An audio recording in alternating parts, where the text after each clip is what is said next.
I'm Leo from Uptown Provisions. Thank you for coming in and check us out. Coming in.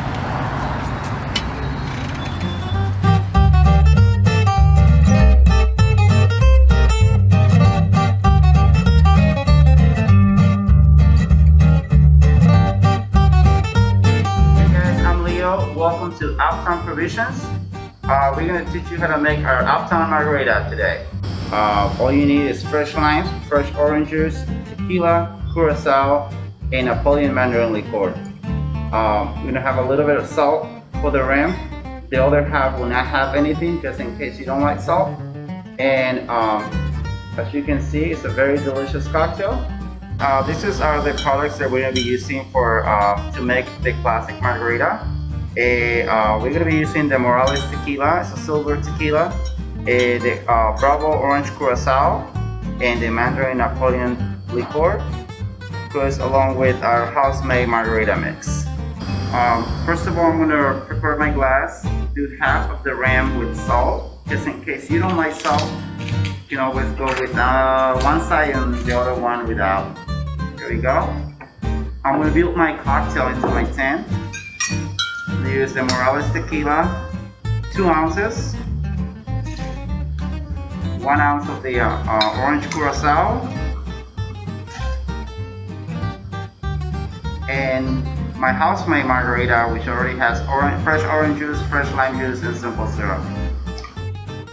I'm going to do 2 ounces of this guy. There you go. Squeeze half of my lime. We're going to bring barley lime in half.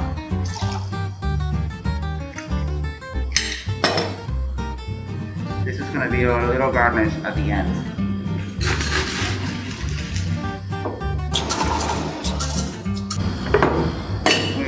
Quick shake.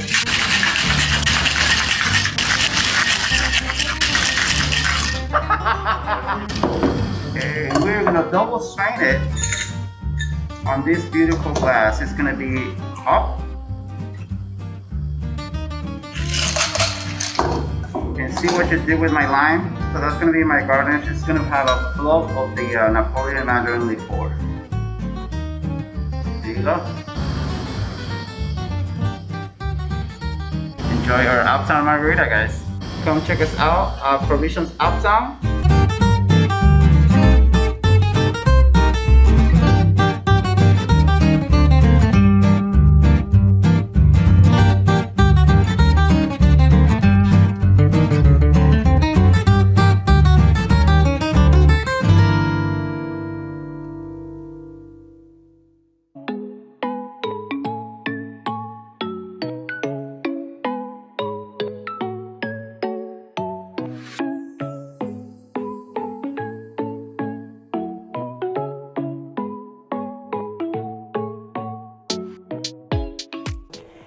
Hi, welcome to Uptown Gems.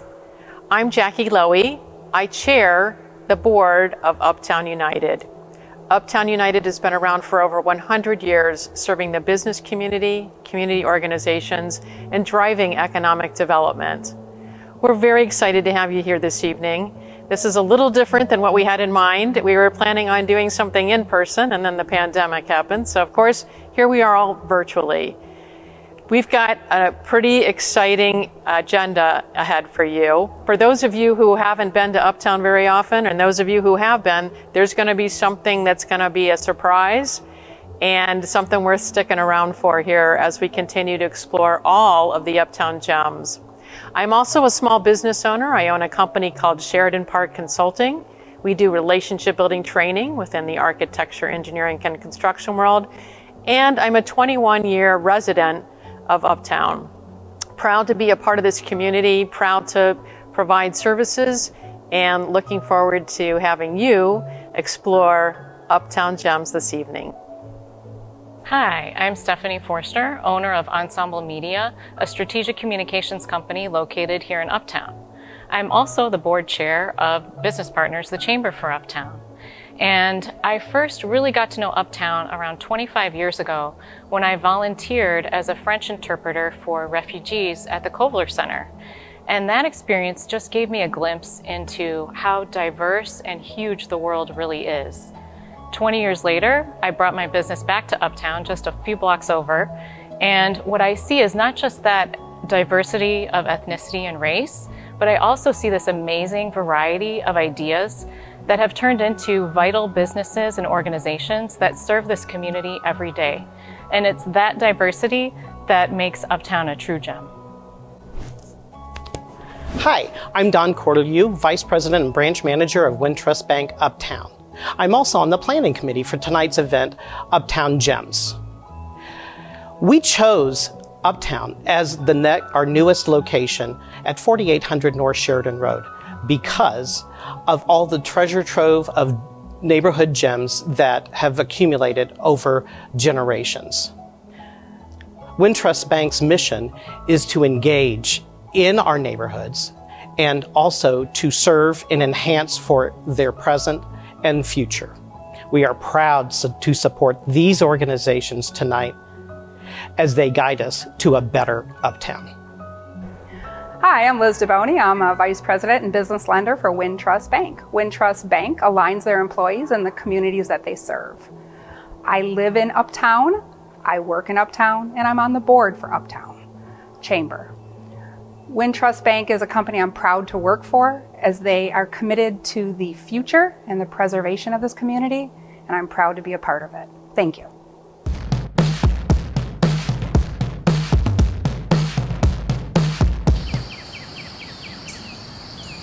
Montrose Point combines the right geography and the right habitat. It's an island of green in an urban center. It's just incredibly attractive to these migrating birds. I think it has the biggest bird list of any single location anywhere in the state of Illinois.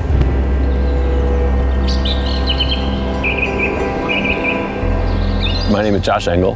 I'm the owner of Red Hill Birding, which is a birding tour company, and I organize and lead birdwatching tours and natural history focused tours all over the world.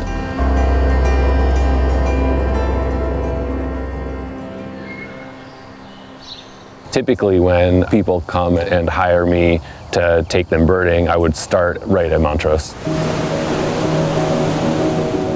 Montrose Point is a nationally famous, even internationally famous birding location, and it gets a lot of birds, and that makes it extremely good for birding and for bird photography.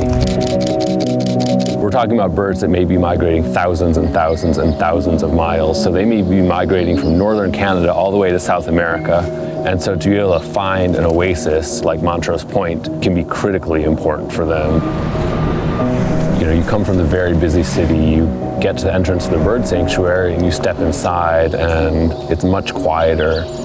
It's wildflowers and trees and bushes and bird sounds everywhere.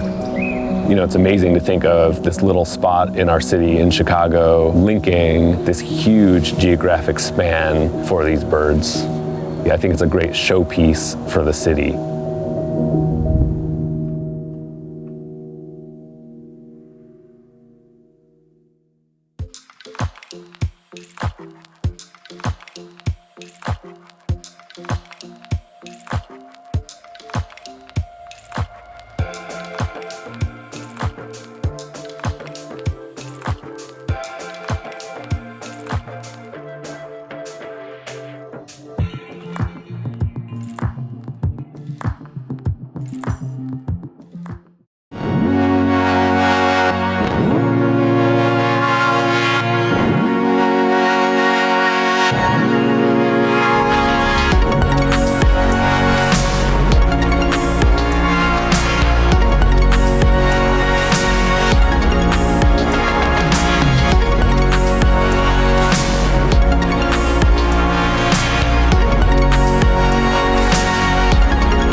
Rita is an incredible woman. She came from Santo Domingo. She went to Juilliard, realized in that transition to the U.S. that music education is not as accessible in the U.S. as it was in the Dominican Republic. She gathered her friends. She moved to Uptown because she felt that it was the most diverse neighborhood in Chicago at the time. Eventually created this school. They put a sign in the window that said, free music in exchange for volunteer work. And that's how it was born. It was first come, first serve registration. So people actually camped out overnight to get into school. It would be kids from like all over the city that have never even had touched an instrument. Here's some things that's going on to get kids off the streets into a class where they're learning a skill set. On the south side of Chicago, there isn't many opportunities for our kids to do any type of arts. My responsibility is to give my kids as many tools as I possibly can for them to use them later. It's a safe place, and you're free to be whatever you want to be. We start them off at 5 years old, and they get a music exploration class. We don't expect that they've ever picked up an instrument. We always have an instrument petting zoo where the kids get to touch instruments that they've never touched before. That is the big day for them, when they get to choose their instrument. Music is fun, so that's part of it too. There's no fee, there's no financial cost. It being free was really awesome because, as I said, private lessons were very expensive. The only request we make is that students commit the energy and the time to learning and practicing on their instrument, and that the families commit to providing service hours to the school. We're not shy. We're like, you gotta clean the toilets today, you gotta take the garbage out. But I didn't even see it as volunteer time. We're here all the time, I'm willing to help. And so by their parents prioritizing that transportation and committing service hours to the school, they are modeling that volunteering matters, supporting a program that you believe in matters. It's like another family for the kids. Having music instrumentation coming in and helping kids to learn that gives them a skill set. They say just practicing alone gave me this discipline to do other things. Not only help them musically, but socially. Once you study music, it's going to improve maybe your mathematics skills. It's going to improve your reading skills. So those skills, those basic competencies you're creating at the People Music School carries on to adulthood.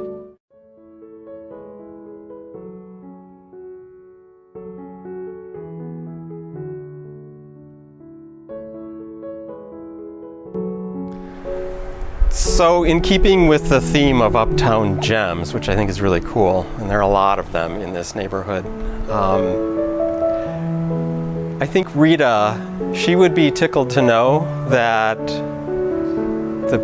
the school and the school community is being included in this and acknowledged. Our amazing founder, Dr. Rita Simó, began the school in 1976 with the idea that every person, no matter their economic status, deserved the opportunity to get a music education. I think she saw each one of those kids as if they were a diamond in the rough, she would learn how to help them discover all the facets that would make them sparkle.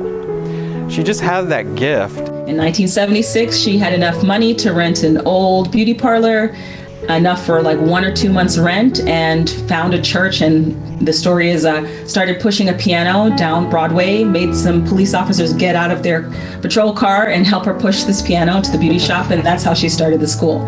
While Rita's no longer with us on the earth, she is with us in spirit, and she was a force of nature. For those of you who did not meet her, didn't have the privilege of meeting her, she was a force of nature. And gems are formed by forces of nature. And so I think it's really fitting that this school community is being recognized for that. So Rita would be really thrilled. It's just an incredible, special place. Sadly, Rita passed away just a couple of weeks ago, so her legacy and that dream and vision that she had it's always been dear to our hearts, but it's even more present now, and we're just even more determined to really continue to offer this amazing tuition-free access to children across the city of Chicago and also now across the country. We're continuing her dream.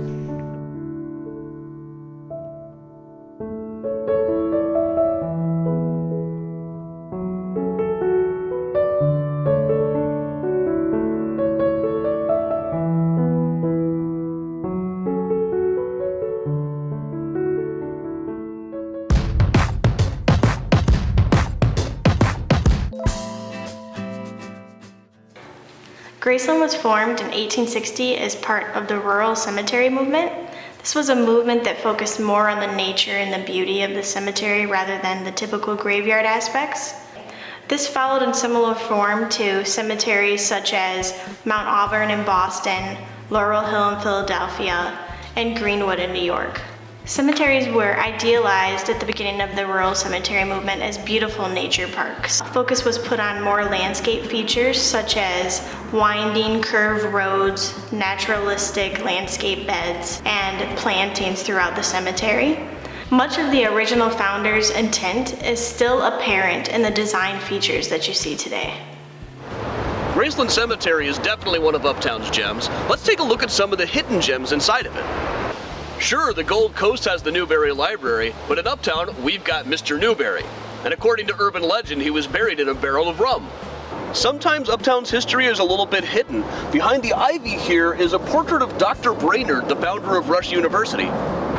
Uptown is home to what may be the only individual marked grave of a great Chicago fire victim. This is Horace P. Dewey, who died trying to escape from a building on Dearborn during the second day of the fire.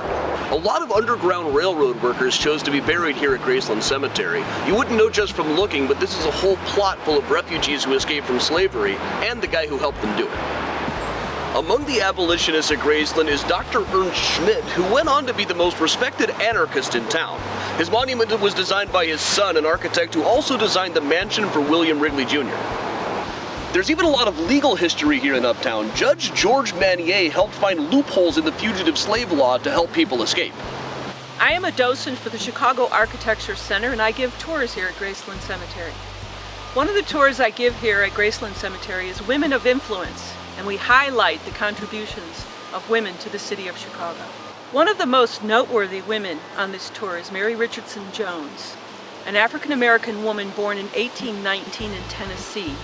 She married her husband and they came to Chicago with $3 in their pocket. They became involved in the abolitionist cause in Chicago, and their home became a stop on the Underground Railroad. Notice that her headstone says just Grandma Jonesy.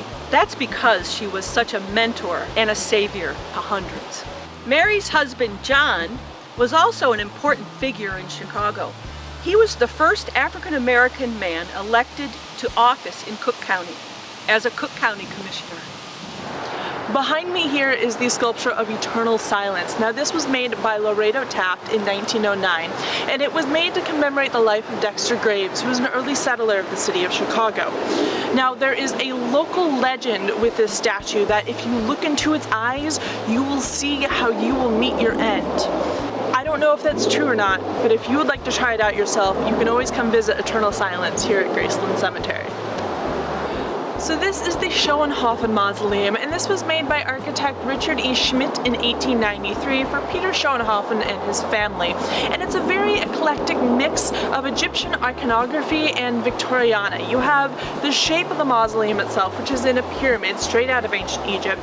You have a sphinx on one side of the door, and then on the other side of the door you have this very 1890s Victorian angel.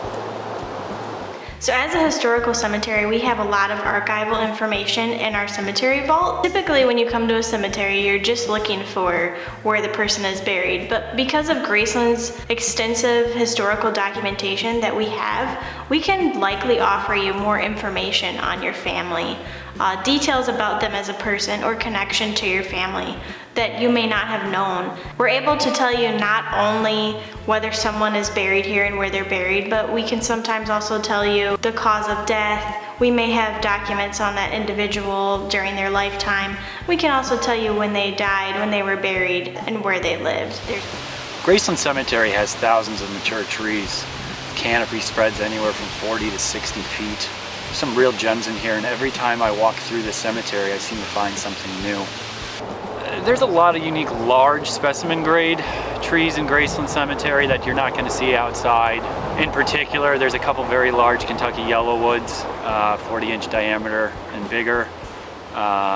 There's a roughly 20-inch Japanese tree lilac that are by far the biggest I've seen. There were a lot of noteworthy trees that came down during the derecho this past summer. One of significance was a mature white oak that surely pre-existed in the cemetery. Had a canopy spread of roughly 60 feet. It was about 80 feet tall, and it was a big loss for the cemetery. Graceland Cemetery is one of my favorite places to come in to work. It's so quiet and peaceful. You know, early morning when we come to set up, we see the coyotes scattering about, and then throughout the day we get to just work in these mature trees. It's just a wonderful place to have the privilege to work at. So many people think that at a cemetery you have to be buried, but there are actually ways to memorialize your loved one if they've been scattered somewhere else or been buried somewhere else and you happen to want to preserve their legacy. We do have options like that at Graceland. Really any space we could turn into a more memorialized space where you could get a headstone and put someone's name on it. But we also do have a section called the cenotaph. It's actually a communal monument where you can have your loved one's name put on, and they can be there buried or scattered. It's really kind of up to you, but that is an option that we have. We want you to know that we are still an active cemetery. We still have space for burials. There are affordable options here for burial, and anyone is accepted, regardless of faith or anything. We want you all to feel welcome. We are open to everyone, and we are a green space as a resource, but we also want you to know that we have a lot of historic information of the people who came before you that are buried here, and they had a legacy they're leaving behind. And we have so much information with regard to the neighborhood and the diversity that exists in Uptown that it's really a place we want people to feel comfortable coming to. Even though the cemetery will one day become full, it will remain alive with the visitation of loved ones, paying their respects, and people enjoying the green space and really taking in the beauty of Graceland. Everyone is welcome at Graceland.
Hi, I'm Gina Marino KΑL'ISH. I'm the owner of KΑL'ISH and Santa Gertie's, and soon to be LA Max.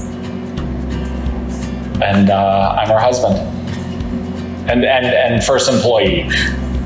The best. Yeah. where KÄL'ISH came from, was to recreate the things that we knew and loved well and translate them so thoroughly into plant-based foods that what people ask us most frequently is that vegan? It is all vegan. We came here because KÄL'ISH's Clucker Crisps are like fantastic. They're the best vegan chicken I've had. I'm not a vegan, but I come here because I know people that are into veganism and vegetarianism, and the food is just absolutely amazing. I always want to open up a very traditional Jewish deli. So I said there's only one stipulation, it has to be vegan. Much like the lengths that we went to at KÄL'ISH trying to create meat-like things out of plants. We dove in deeper here with the pastrami and the corned beef, lox and the whitefish. People's idea of what a traditional Jewish deli are, I think, are very fixed. And so I went back to recipes of my mother's, my grandmother, something that people didn't know they wanted, missed, hadn't had in a very long time. And it's wonderful that it's right next to KÄL'ISH and in our neighborhood. This is where we want to work. This is where we live. And we love bringing people here. I had the fisherman's sandwich, and it was delicious. It was a white fish and sour cream with capers, and the environment's super. That's right. I mean, you say time. The community reflects our values. It reflects our sense of what a community should be. It is wonderful day after day to see strangers and familiar folks coming in and getting a cookie, getting a meal, sitting on the sidewalk when the weather's nice. And customers coming and traveling from far, not just the suburbs, but other states, other countries. It's really exciting to have that kind of following. We're from Charlotte, North Carolina, and we just came to visit the great city of Chicago, and we were looking for some really good vegan food, and that's why we're here today. So we're planning on opening a Mexican restaurant where the current location of Longacre used to be. And it's going to be an homage to my childhood. I was born and raised in Mexico City. So growing up there in this beautiful, colorful country that provides such rich and delicious cuisine, I wanted to translate that into vegan. So just walking around the neighborhood, anywhere from SMA Studios, the old Charlie Chaplin play studio, and Lawrence House. The Golden House. Just their step back in pancakes time are. there. But you step back in time, again, the structure, everything's still the ambience. The banquettes? Everything. Restaurants, we love Tesfa. It's absolutely a delight. What else do you love? What else do you love?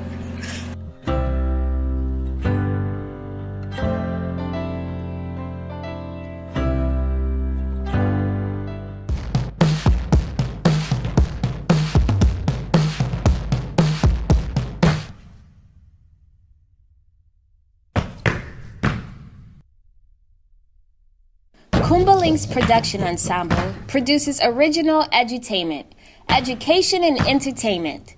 These established and emerging artists combine their love of hip-hop and dedication to social justice with urban narratives that explore culture, spirituality, social responsibility, and cross-cultural understandings. KLPE's touring shows seek to bring a variety of people together to discover the complexity of their differences, as well as the power of their unity as it relates to social justice and the hip-hop arts movement. We utilize our original productions, exhibitions, film screenings, workshops, and publications as a catalyst for youth and adult community building. The Kuumba Lynx Performance and Production Ensemble presents, promotes, and preserves positive hip-hop as a tool for reimagining and demonstrating a more just world. My name is Darius Parker. I serve as the Operations Director and Resource Coordinator for Kuumba Lynx. Kuumba Lynx is a non-for-profit hip-hop arts and education organization. We utilize the elements of hip-hop, restorative justice, transformative justice, and social justice to create art. Kuumba is Swahili. Kuumba means creativity. Lynx is a small Egyptian cat. It's small in size, but it's mighty in its roar. Put together creativity connected to a mighty roar, Kuumba Lynx. We have conversations where we dissect and analyze the world in which we live in, things that are affecting our day-to-day lives. How are we as young Black folks of color grappling with racism, with police brutality, with food deserts, with gentrification, all these things that affect our daily lives? How are we dealing with it? They then use those conversations to create art.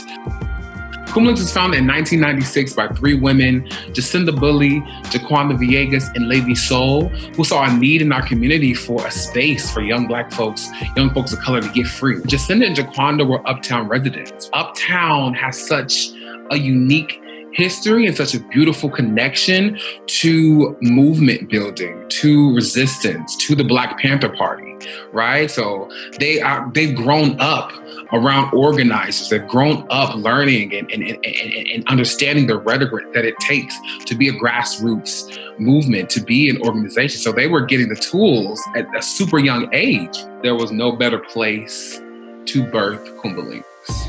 Currently, Kuumba Lynx is the lead partner agency with Uplift Community High School through an initiative called Sustainable Community Schools. We also have a new health and wellness space located on Lawrence and Sheridan. This space is essentially going to be used for wellness, for yoga, Reiki, candle making workshops, defining our wellness of Black and brown people and folks of color. This space is essentially going to serve as that for the community. Kuumba Lynx is here. Uptown is our home, and we are excited to extend Kuumba Lynx, Sustainable Community Schools, and Uptown to y'all. A few of my favorite Uptown gems would have to be Clarendon Park. Clarendon Park has been instrumental in my upbringing. All of my friends, all of my classmates, we all gravitated to Clarendon Park because this is our only space of freedom for us. I really appreciate that Clarendon Park, its programs, its love raised us. And that's a true sentiment to what it means to be an Uptown gem. Another one is Ayanzi. They have some amazing food, if y'all have not gone there. And Miss Egro. I completely almost forgot Miss Egro has the best cuisine I have ever had. Proud to be an Uptown gem. Uptown is our gem, so thank you.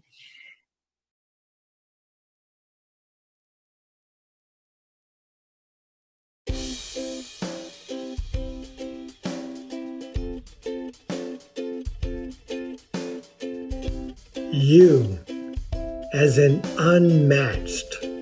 U is for the unity we have in Uptown. Unity for our diverse, wonderful community and our support of each other, our small businesses. P as in proud. We're proud to be in Uptown. P is for people. Uptown has amazing people from every background who really love our community. T as in tenacious. T is for transit, as in the CTA. We got great transportation here. We're fixing up the red line at Argyle and Lawrence. O, original. O is for open for businesses. The businesses in Uptown are open all the time. O is also for omelets, where you can get great omelets here at Tweet's, or later on you get an old-fashioned, old style at Big Chicks. W, wonderfully weird. W is for the waves of great art, public art, live music, comedy, entertainment we have in Uptown. N, neighborly. N is for the Argyle Night Market. Every summer we come together on Thursday night to celebrate great food on Argyle Street.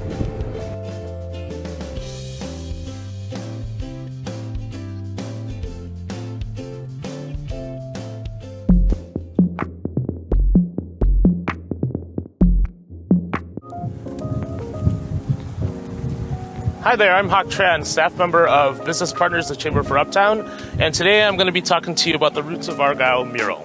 It's a depiction of different waves of migration from the last century, from the 1900s all the way up into 2000. People from Europe, from different parts of America, Appalachian whites, a lot of Southern blacks moved here, as well as Japanese people. And there's also a large Native American population that called Argyle and Uptown home. As we approached like the 1980s and 2000s, there was a kind of a shift between Chinatown and the South Side to here. After the onset of the Vietnam War, the Chinese population tried to establish as a second Chinatown. The end of it, there's a huge influx of refugees from Southeast Asia, including Laos, Cambodia, Vietnam, that called Uptown home, and they established businesses. They, opened restaurants and created a community. As you can see today, as you walk down Argyle Street, it is definitely Asia in Argyle. I remember going here as a kid. Look at this outside. Like, what does mini Tung Sa mean again? Oh, mini Tung Sa actually means mini mall in Vietnamese. I am Jennifer Nuki Pham. I am the marketing director and co-owner of Mini TX Pharmacy, also known as Mini Tung Sa Pharmacy. We've been here for over 37 years. This is the first Vietnamese business on the street. When we first started, it was a hodgepodge of different businesses within one. In this space that we're standing in right now, it was not only a pharmacy, it was also a doctor's office, it was a video rental store, a music store, you can get your karaoke systems, and all types of fun things. Families are still now coming here to this day. So the mothers and the daughters, their kids are just now coming here.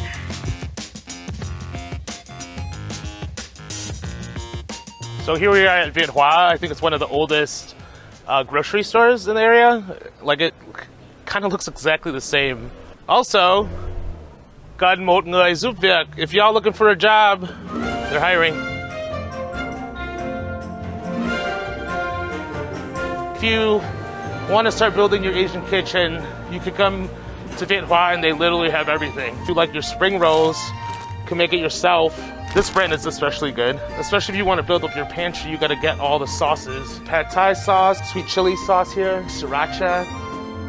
My favorite aisle, the snack aisle. Rice crackers. Oh yeah, this stuff. This is from Vietnam. Dehydrated jackfruit chips. If you're chubby like me, the snack aisle is your favorite as a kid. If y'all never had high chews, these are delicious. Bubblegum texture, but you can swallow it, you know? This is everyone's favorite candy growing up. Green peas, sriracha peas. They even got these little chairs like in Asia where you sit on the street, you know, eat. Nookie, what's your favorite vegetable? You're a vegetarian, right? So this actually smells like fish. It's a mint that you eat with like, you know, or like an herb that you eat with like all the fresh Vietnamese food, but it has a fish essence, which is like really surprising. It's my absolute favorite. Yeah, you got culantro, mint, basil, Thai basil, holy basil even, which is like hard to find, but now apparently they have it here. Thai chili. Oh yeah, here. This is basically Nookie as a child, and this is me as a child. Sorry. Come to Viet Hoa, get your groceries for super cheap, and make a delicious meal. So here we are in front of Chinese Mutual Aid Association. It is a community-based organization that serves immigrant and refugees originally from Southeast Asia. The way we help people is through direct services, including youth programming. So we have after-school programming. We have 2 teen mentorship programs. We have summer camp programs. We also have workforce services. We help people with resume creation, interview skills. We help set them up with our employment partners for jobs. We also have English as a second language classes, and we offer citizenship and immigration case assistance, social services like helping people get Medicaid and SNAP benefits. And we have our biggest program is our in-home services program, where we have home care aides that go into the homes of elderly and disabled folks and help them with daily tasks, such as bathing or meal preparation. For more information on Chinese Mutual Aid Association or any of the services that we offer, please visit our website at www.chinesemutualaid.org. Thank you so much. You're here at Q Ideas now. The second generation, the daughter is kind of taking the lead and carrying it into the future. So yeah, you see there's a lot of stuff here, beautiful plants. We have cookware as well, so you maybe we can go inside and take a look. Plants make your house beautiful. Yeah, they got money trees. You get eucalyptus plants. They have a lot of very hard to find items here. This is Coco Chanel.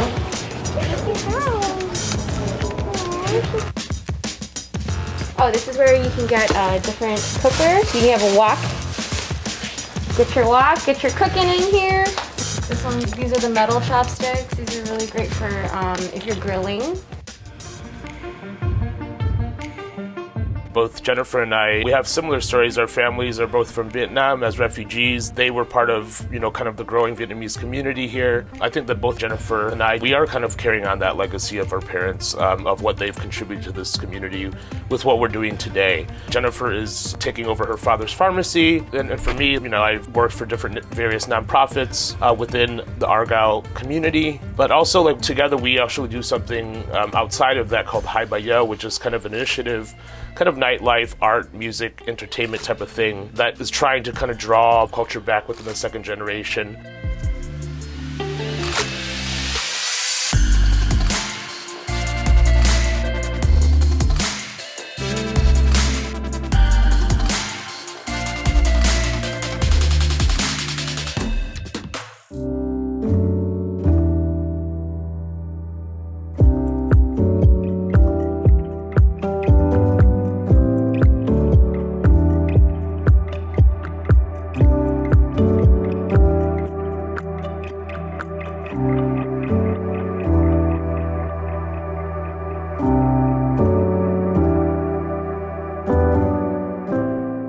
My name is Mary Sheehan, and I'm the CEO at Weiss Memorial Hospital.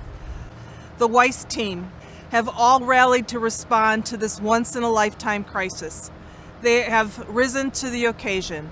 They are working extra shifts. They are devising ways to conserve our PPE, and there are individuals stepping up to expanded roles, all in an effort to give my frontline worker the supplies and the support that they need to take care of our COVID-19 patients. We are Uptown proud!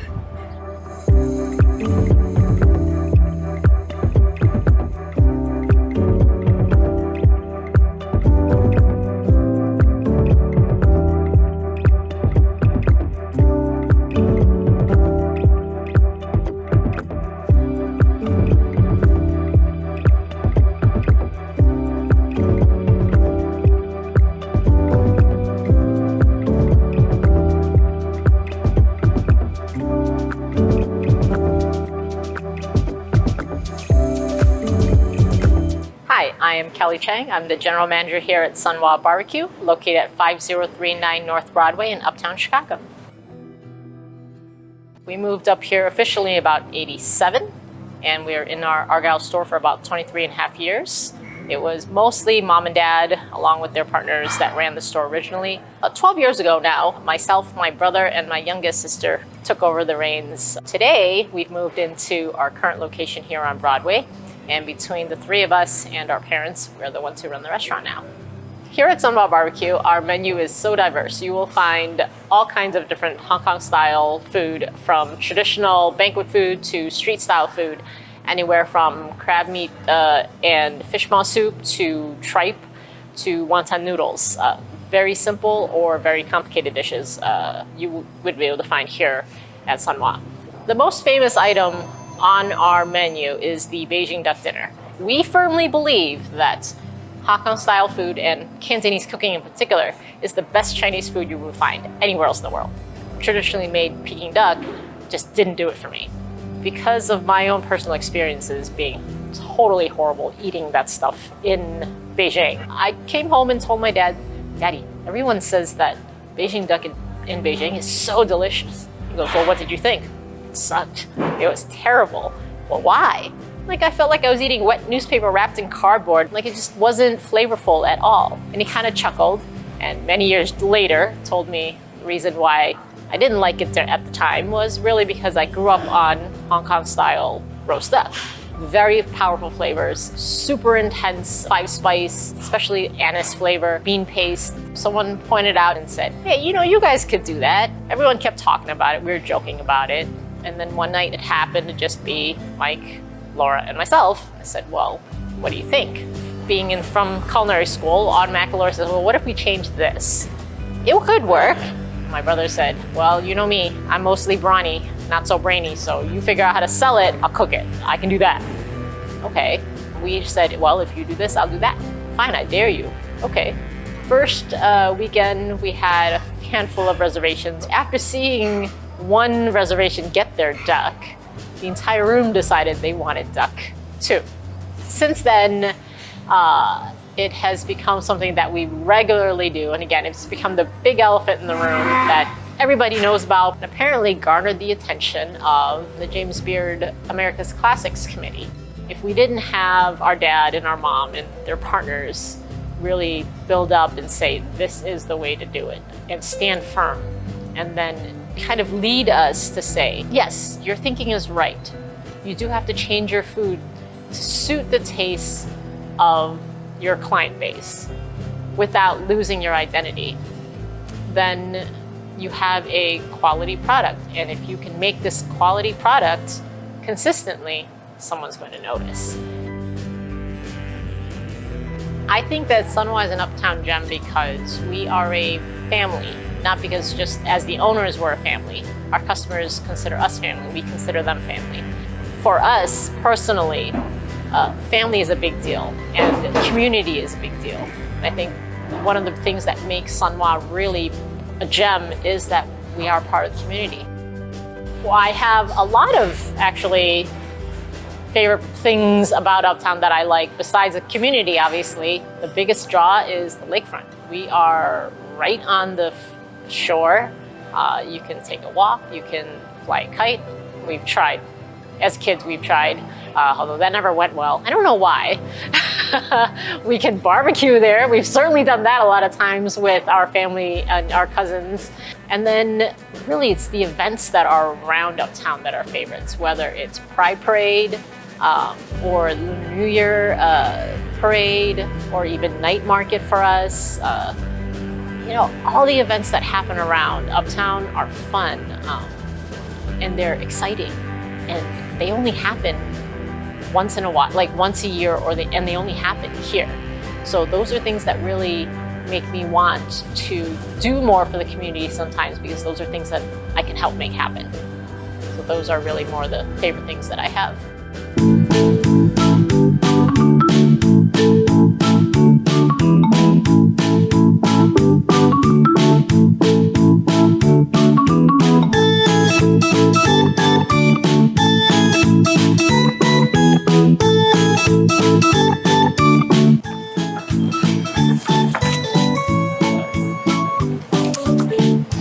Well, yeah.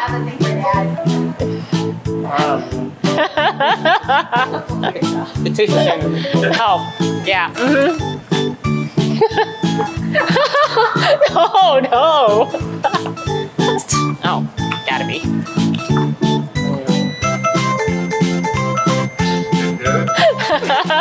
Oh, where is it?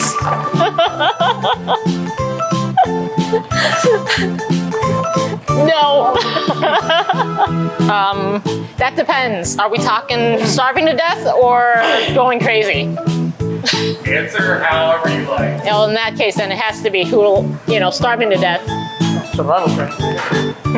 Yeah. Well, he's got, more meat on him. No, definitely not. Overachiever. Overachiever. No question. Yeah, he can't even put it. Yeah, exactly. He'd die. Oh, that would take me too. Well, mentally or physically? Hold on.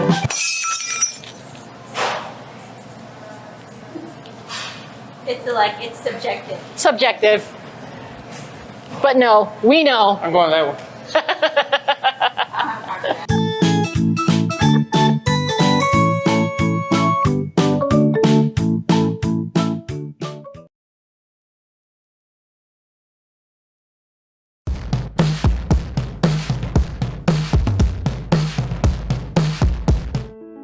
The Haitian American Museum of Chicago is a small, interesting, powerful, I would call it mighty museum.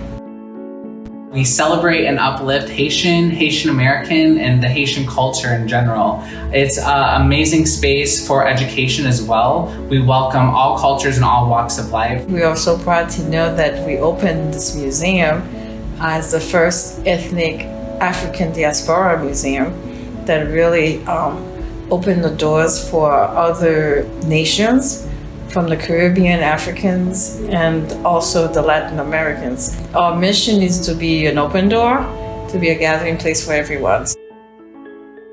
The Haitian American Museum of Chicago is an uptown gem because the museum is the epicenter of Haitian culture, Haitian art, and really anything Haiti, not only here in Chicago, but in the Midwest.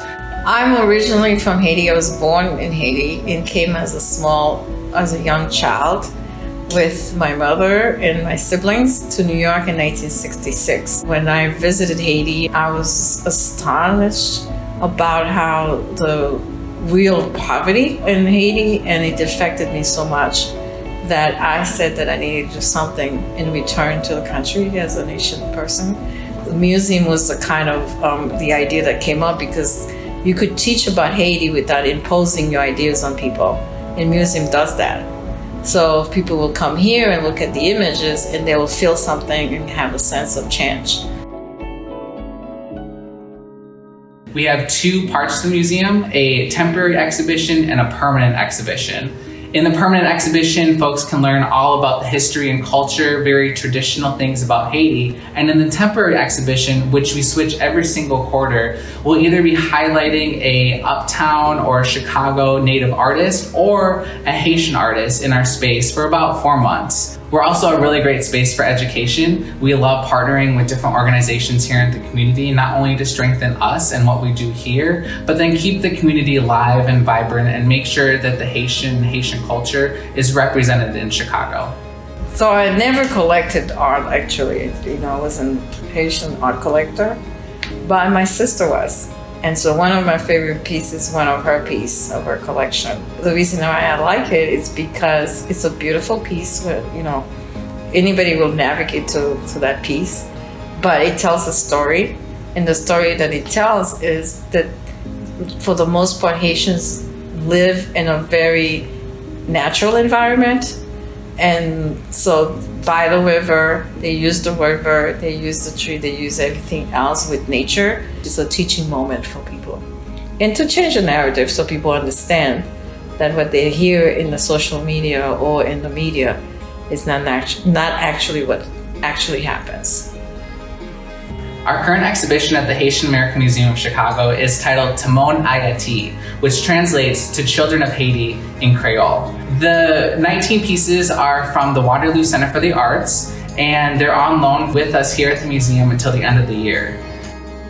Uptown is a segment of the city of Chicago, which I think is totally different than any segment or any area of Chicago. Population, diversity, the people, the businesses, and I think this is the place to be. I'm looking forward to finding a bigger place, hopefully, and remain in Uptown forever and ever.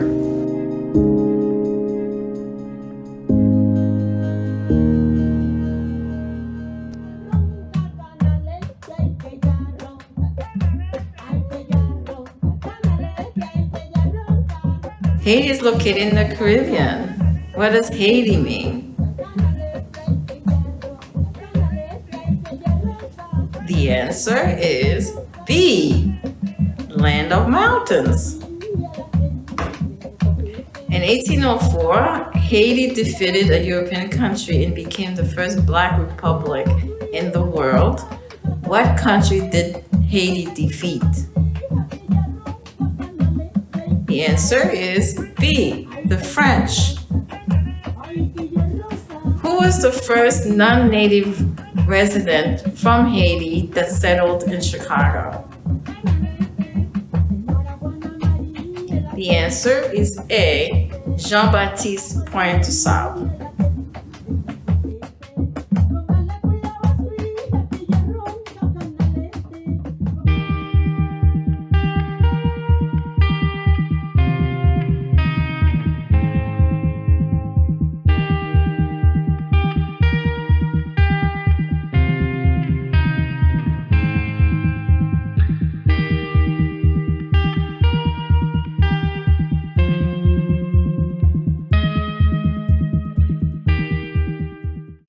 it's all about the customer and our client. It's a relationship. It's not about like buying or selling homes. It's about starting and fostering relationships with our clients, which oftentimes become good friends of ours. We're ready to help. Feel free to contact me directly on my cell phone at 773-965-1871 and visit us at our website, IRPINOrealestate.com. Give us a call, and we're tax friendly as well.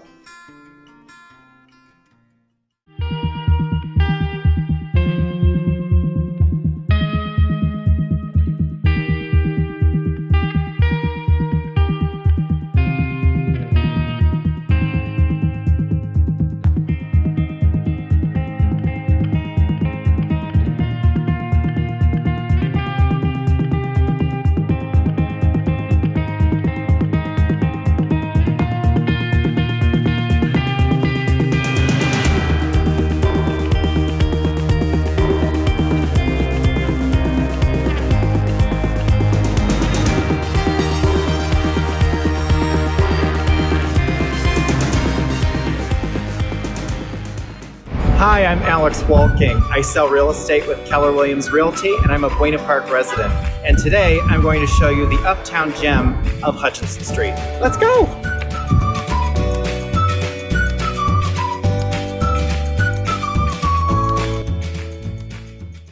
Buena Park started at the turn of the last century. When all of this land was developed, it was seen as a resort area. This area began to develop as a way for people to seek refuge from the rest of the city. So they moved northwards and started building their fabulous lake homes, many of which are still here and alive and well on Hutchinson Street. The house behind me was the first house on the street, built in 1894, designed for a gentleman named John Scales. This was the first house that was designed on Hutchinson Street by a young architect named George W. Mayer. He studied with Frank Lloyd Wright under Joseph Silsby and went on to design 5 homes total on Hutchinson Street. One of the things you'll notice about this house is it's a conglomeration of a number of different architecture styles. We have a little bit of Victorian, a little bit of Craftsman, a little bit of Tudor, and a little bit of Gothic. You see that in the windows and the dormers on the 3rd floor. If you notice the front porch as it wraps around the house, it actually was designed to look out over the land before all the other houses started to be constructed. And we also have the Tudor style on the 2nd floor. This was the second house that George Mayer designed on the street in 1902 for Edwin Mosner. This house, a few years after the first one, was a very different design. This is when Prairie School was becoming all the rage in Oak Park. This was the style at the time. And one of the things that Prairie School architecture does is it incorporates nature into the design. It brings the outdoors in. This particular house follows a thistle design. So if you look at the column capitals on all of the columns around the house, on each elevation, the 1st, 2nd, and even 3rd floor dormer, you'll notice that there is a thistle design in each of them. Another thing that you'll notice is that this house follows a circle and square pattern. So even the front entrance here is a squared off entrance, but with rounded corners. You'll notice the front planter, the original planters are round on a square foundation. You'll also notice the fence design around the house, although not original, does follow that design as well.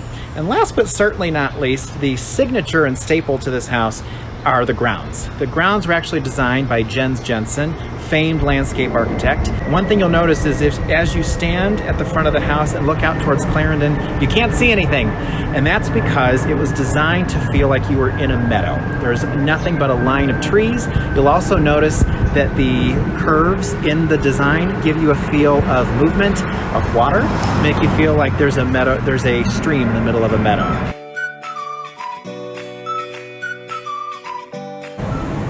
I'm here at the Claude Seymour Mansion at 817 West Hutchinson Street. This was George Mayer's last design and his largest on the street. It was designed in 1913 for jewelry and upholstery executive Claude Seymour. This house was designed after an English country home in the English countryside of the UK. And to give it that illusion, they used a lot of the prairie school movement in their designs, but they also perched the house up just a little bit higher. And when you see the front steps, you'll see that the steps are actually built up by about 3 to 4 steps. It's to give it the illusion that it's a house on the hillside like you would see on the English countryside. This was also an excellent example of prairie school architecture as well as polychromatic design. What we see here are the shapes of squares and rectangles repeated over and over again. You see it in the windows, you see it in the doors, you see it in the trim pieces, you see it in the balustrades and everything around the house.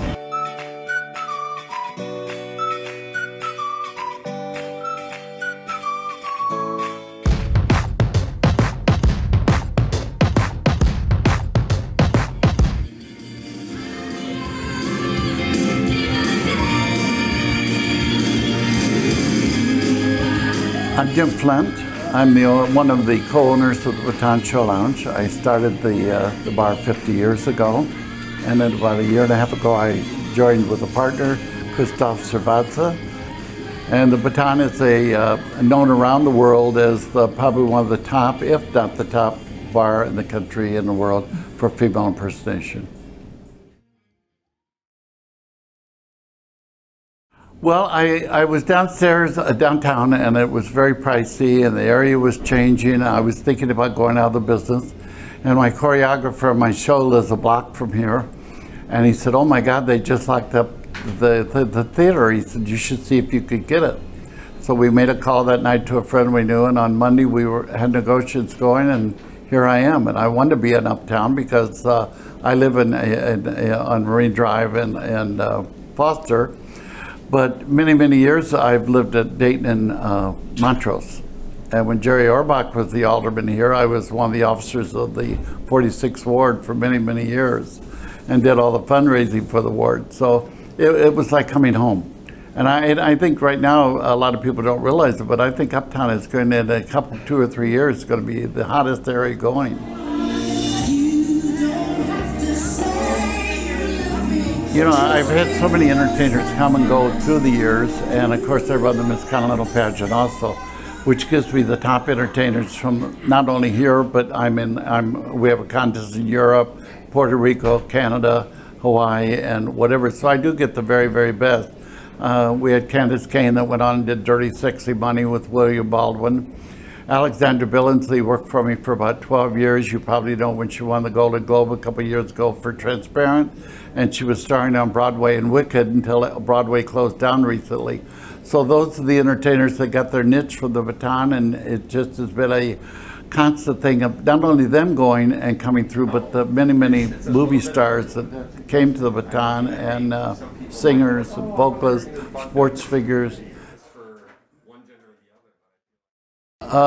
Well, now it's probably Chili and Sherry Payne. Both have been off and on, have been here the longest with me for a long, long period of time.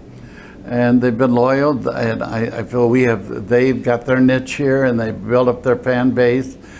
The one thing about the Baton, once you come here, it was not a club that you got fired from. The only reason you left is when you left. I'm just not one of those people that can fire somebody and say it's time for you to go. You got to do it on your own. The lady said that time, Jimmy, last time?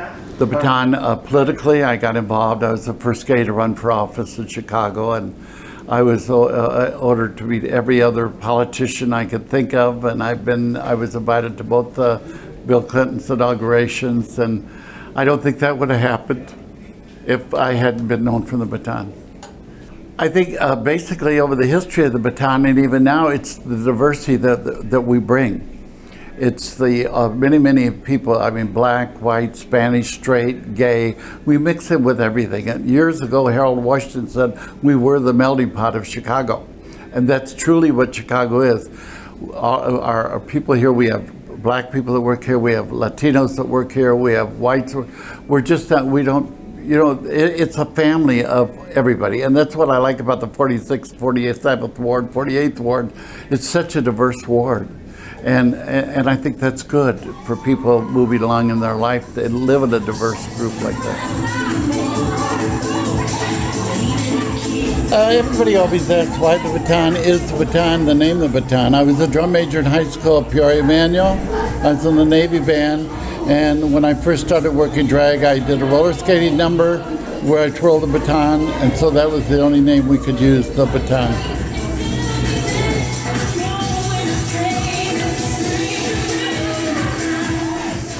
Argyle Street, finally, because of all the different restaurants there, the Vietnamese restaurants, Cantonese restaurants, Mexican restaurants, a multi of everything. I think that's one of my true natures, and I think I like the build up on Wilson. We finally got a Sonic in Chicago. It happens to be right here. And I think eventually when Culver's gets a little closer on Montrose, I think those are some of the hidden gems. But there are a lot of other hidden gems. White Castle, some of the great Mexican restaurants, you know, that are here.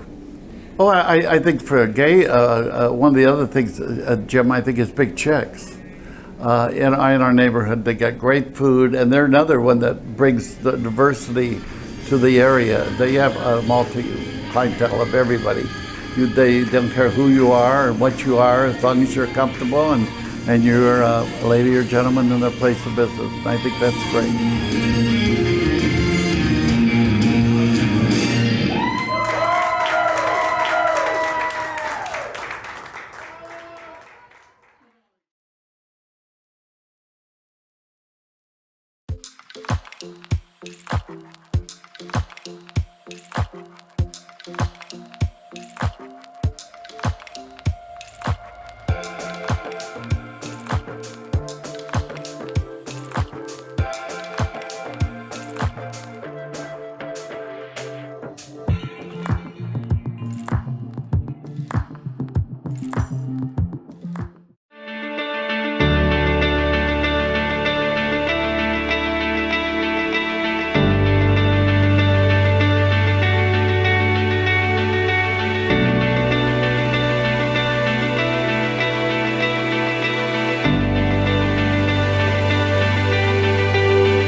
Ethiopian food is like shared, so you eat in one platter. The base to our cook is onion, garlic, and ginger, and a lot of spices. I think if anyone likes Indian cuisine, they might like ours because we use the same spices, but we use them differently. Our popular dish, I would say, is a meshab. A meshab is like a communal eating. We eat with our hand. You break up bread and you scoop the food with your hands. In one order, they can have vegetarian a lamb, a chicken, a beef, and a seafood. That way they get to share and try more than one item. We understand that when people come here, they're coming for experience, so we try to give them as authentic as possible. Welcome to TESFA. My name is Samuel. I'm a part of the TESFA family. As you know, you are as well too. Come in, let's check it out, all right? TESFA means hope. We come from an area that we always hoped for something. And I remember as a child, I always wanted better life in a way. And I think one of the things that I always remember is the light. So we would sit around a candle and I always remembered with my family hoping for something. And that's why we named TESFA. TESFA loves to be a part of Uptown community, or any community to be honest. It's our favorite thing to bring people together, watch people connect one another, and as you may have seen or actually had, we served our food in one plate. We love when people share, we love when people connect, we love when people talk to each other. In the restaurant, we want people to feel like they're in a little Ethiopia. There's pictures on the walls that we have. There's TV with Ethiopian dances that happens. We have little games as well too. So we try to build a community in the restaurant, and we hope that people are also doing the same thing outside of the space, serving food and hoping for a better day tomorrow, I would say. Okay, my name is Salman Abibi, owner of Ethiopian restaurant.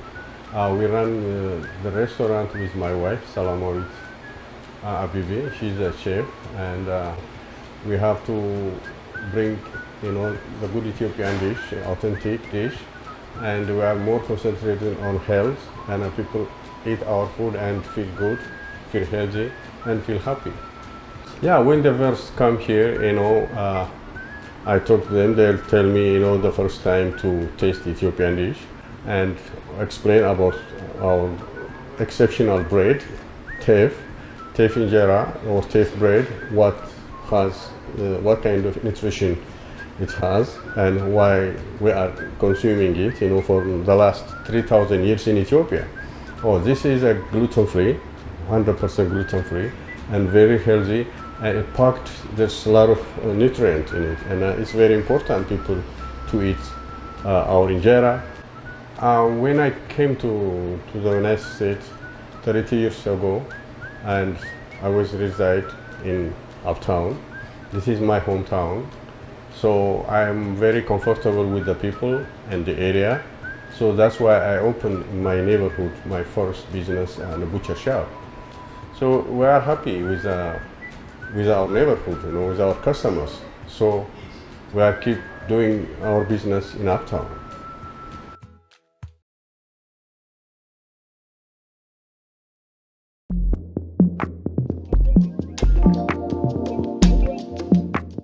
The Black Ensemble Theater began in 1976. It began as a mission because I'm an actress. My first role was the movie Coolie High, and that movie propelled me into the film industry, where I experienced firsthand racism in a totally different way. And I decided, hey, this cannot continue. We cannot live like this in a world of racism. And I decided to do something about it. So I came back to Chicago and started the Black Ensemble Theater with a mission to eradicate racism and the devastating effects that it has on society. The mission of eradicating racism will always stay the same here at the Black Ensemble Theater, but it's evolved. It's evolved with the productions that we put on, the people that are in the audience. We've grown as an organization. We've gotten a new facility. We've been here for about 10 years. We're being able to bring more people in to join us in the conversation. You know what COVID-19 has done? Look, y'all. This is what it has done Totally empty seats, totally empty theater. During these difficult times, we've been able to do things virtually. Our programs we've been able to have virtually. We also were able to film our Plays with a Purpose program. That's our Theater for Young Audiences. Facebook Lives on Friday nights where you get to meet different people from the Black Ensemble Theater. Whether it be actors, directors, stage managers. Also, just like business partners and Uptown Chamber, we were able to have our gala virtually this year. So we've been able to continue everything virtually and still make it all happen and stay relevant. But there's nothing like being in the theater and producing theater. COVID-19 has been disastrous, but it can't beat us. We're too strong. Black Ensemble continues our fight, continues our struggle, because it's going to take us many, many generations before we eradicate racism. Our programming, our working with youth, our working in the community, our having events, bringing people together to talk to each other, having productions that help us to understand the foundation of racism and how we, as a people, can eradicate it. One play, one song, one production, one event at a time. Black Ensemble Theater is an uptown gem because it brings people together from all over the city. You get everybody in the room, you get the conversations going, and then you go from there. And that's what Black Ensemble has done. It has done since I've been here, since I started all those years ago, and it will continue to do until racism is no longer an issue that we have to deal with. So the conversations have changed, and our duty and our thoughts of how to move the needle have changed in the direction of making sure that there's more of a community and more conversation than it was ever before. Hey, you know you can make a difference. You really can. First of all, start speaking to each other. You can start just by saying hello. Start respecting each other. No matter what your differences are, show some respect. Let's respect each other. We all deserve respect. Show that you care about your fellow human being. And if you see something that is wrong, that you know is racist, speak up and start supporting your cultural institutions. Support the Black Ensemble Theater because art is humanity. It's our mirror and it helps us to understand who we are. That's how you can make a start. So if you want to make a difference, then join with us. Come to the productions, come to our events, and support us with your donations.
Anthony Llewellyn.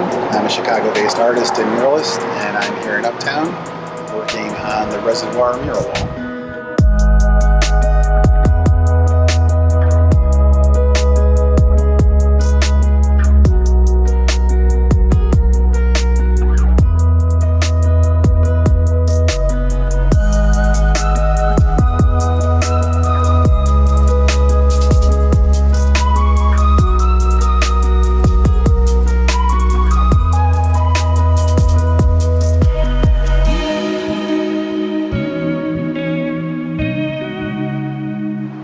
So the first project that I had in Uptown was last year, and I was painting over on Clifton, and they're calling that the Clifton Art Corridor.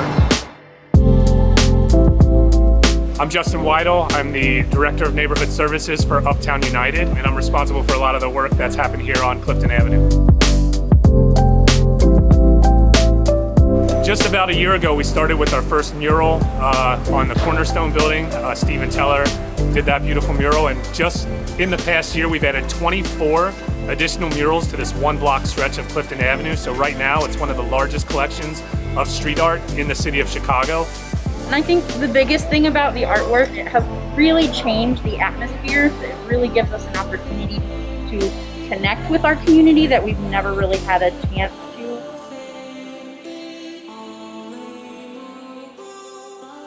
Boja was another artist that was so kind of inspired by the collection, the condensed collection of work here, that she reached out to us and wanted to know how she could get involved. Hi, my name is Bojit, and I'm out here painting a mural for my Out of Many One series.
Yeah.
I live in Wintrust. That's why we're filming here? That's the blooper reel. Every Thursday night in the summertime, we gather as a community in Uptown. Cool. Awesome. Oops. Okay. Yep. Also known as Mini Tungsa Pharmacy.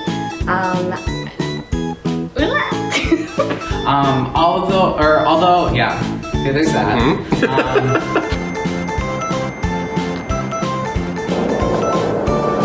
Community organizations, and I'm going to start over again. Wanting to offer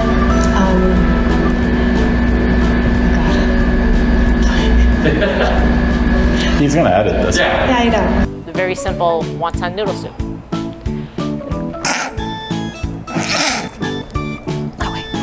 Blooper reel, right? Take two. Do it again.